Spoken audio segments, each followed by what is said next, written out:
हे नक्कीच उत्स्फूर्त असा प्रतिसाद पहिल्या दिवसापासून आम्हाला मिळाला आणि ह्या संपूर्ण प्रचार यंत्रणा आम्हाला प्रभावीपणे राबवता आली, कारण की महायुतीचे सर्व कार्यकर्ते हे खांद्याला खांदा लावून शिस्तबद्ध आणि नियोजनरित्या काम करत होते. वरिष्ठांचंही आम्हाला मार्गदर्शन हे त्यानिमित्ताने मिळत होतं आणि त्याचंच जे एकंदरीत जर त्याचं जर आउटपुट बघितलं तर आज चांगल्या पद्धतीने प्रचार यंत्रणा राबवली. मी सर्व कार्यकर्त्यांचे मनापासून आभार मानेन, कारण की त्यांनी मोठा मतदारसंघ होता आणि त्यांनी शिस्तबद्धरित्या ग्राउंड टू ग्राउंड लेवलला बूथ लेवलचा आमचा प्रत्येक पदाधिकारी असेल, समितीचा सदस्य असेल, त्यांनी चांगलं सहकार्य करून आम्हाला त्याच्यामुळे हे जे नियोजन आहे हे चांगल्या पद्धतीने करता आलं.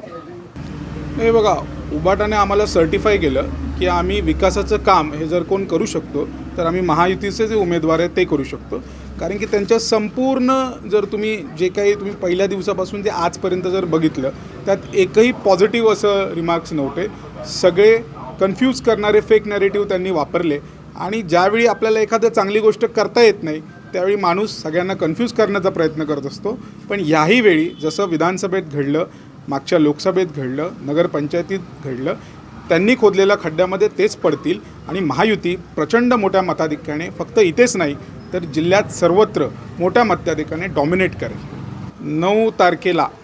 9 तारखेला सावंतवाडी पंचायत समितीच्या सभापतीपदी तेवढ्या पंचायत समितीचे आमच्या महायुतीच्या उमेदवार सुस्मिताताई या मोठ्या मताधिक्याने इथे विजयी होतील आणि त्याच महायुतीच्या प्रतिनिधी म्हणून सावंतवाडी पंचायत समितीपदी सभापती म्हणून त्याचं नेतृत्व करतील, हे नक्की.